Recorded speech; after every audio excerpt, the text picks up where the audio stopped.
दिन दिन दिवाळी गाई म्हशी ओवाळी. गाई म्हशी कोणाच्या? गाई म्हशी लक्ष्मणाच्या.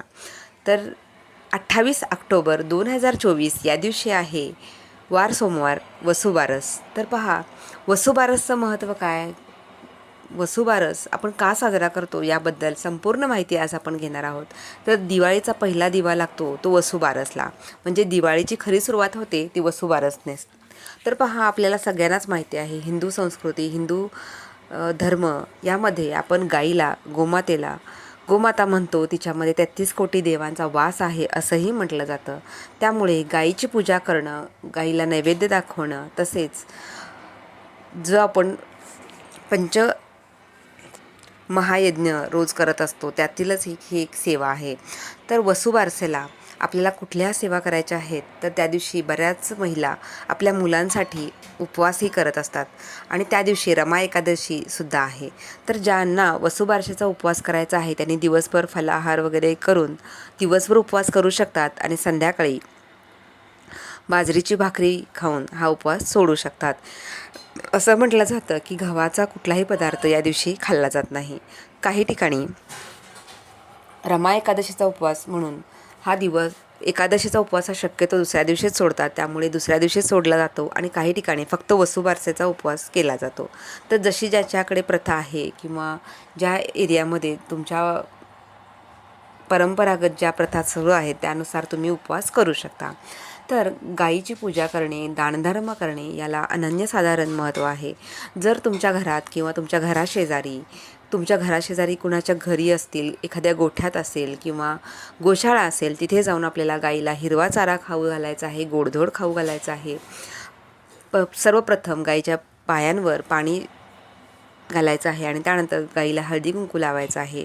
पण ही काळजी घ्यायची आहे की स्वतःच्या सेफ्टीची सुद्धा स्वतःच काळजी घ्यायची आहे. जर तिथे तर गाईचा मालक असेल तर त्यांना घेऊन आपण ही सेवा करावी. कारण कसं असतं, त्या जनावरांबद्दल आपल्याला बऱ्याचदा काही त्यांच्याकडूनही इजा होऊ शकते. त्यामुळे आपण ही आपली काळजी घेणं गरजेचं आहे. आणि त्यानंतर गाईला तुपाच्या दिवाने ओवाळायचं आहे आणि मग तिची एक तरी प्रदक्षिणा किमान करता आली तर नक्कीच तुम्ही प्रदक्षिणा करू शकता. गाईच्या शेपटीला सुद्धा हात लावतात, पायांना हात लावतात, पण तुम्हाला जर शक्य असेल तर तुम्ही या गोष्टी करू शकता.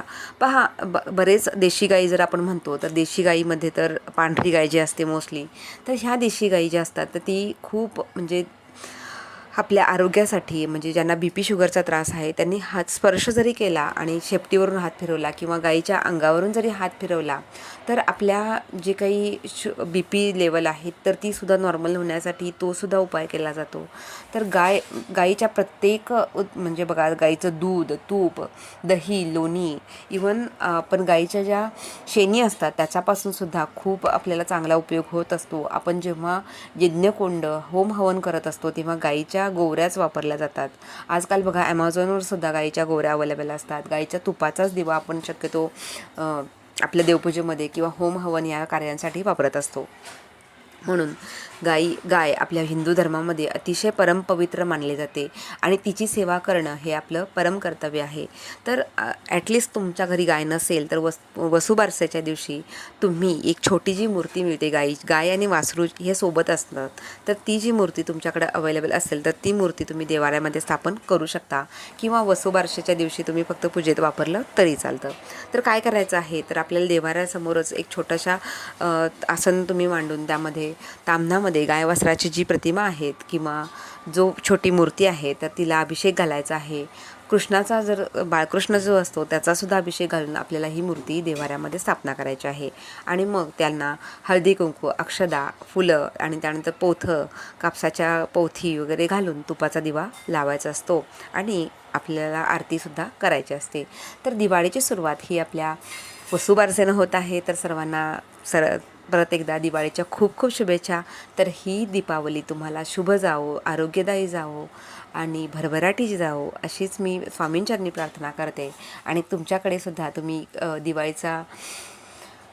दिवाळीची जी प्रथा आहे किंवा वसुबारसेला तुम्ही काय करता याबद्दल नक्कीच मला तुम्ही कमेंट्स करून सांगू शकता. तसेच ज्यांना स्वामी समर्थ चे अनुभव शेअर करायचे असतील त्यांनी नक्कीच होम पेजवर जाऊन, जो माझा ईमेल ID दिलेला आहे तिथे जाऊन तुम्ही माझ्याशी कॉन्टॅक्ट करू शकता. तुमचा जो काही स्वामी अनुभव आहे तो तुम्ही माझ्याशी शेअर करू शकता. तर अशा प्रकारे आपल्याला वसुबारसेला गोमातेची सेवा करायची आहे, तिला गोडधोड खाऊ घालायचं आहे. त्यानंतर जर शक्य असेल तर जेव्हा जेव्हा शक्य आहे तुम्ही नक्कीच गोशालेमध्ये हिरवा चारा तुम्ही दान करा, गाईला खाऊ घाला. त्याचबरोबर दुःखित पीडित जीवांनासुद्धा त्यांनी मदत करा, अन्नदान करा. सत्पात्री अन्नदानालासुद्धा खूप महत्त्व आहे. त्यामुळे जिथे गरज आहे तिथे अन्नदान करा, त्यांना गरजूंना मदत करा. तर अशा प्रकारे आपल्याला वसुबारस, धनत्रयोदशी आणि ह्या सगळ्या सेवांबद्दल माहिती घ्यायची आहे. तर व्हिडिओ आवडला असेल तर लाईक, शेअर, सबस्क्राईब करायला विसरू नका. आणि चॅनलला पहिल्यांदाच आला असाल नक्कीच सबस्क्राईब करा. असेच माहितीपूर्ण व्हिडिओ तुमच्यापर्यंत येतील.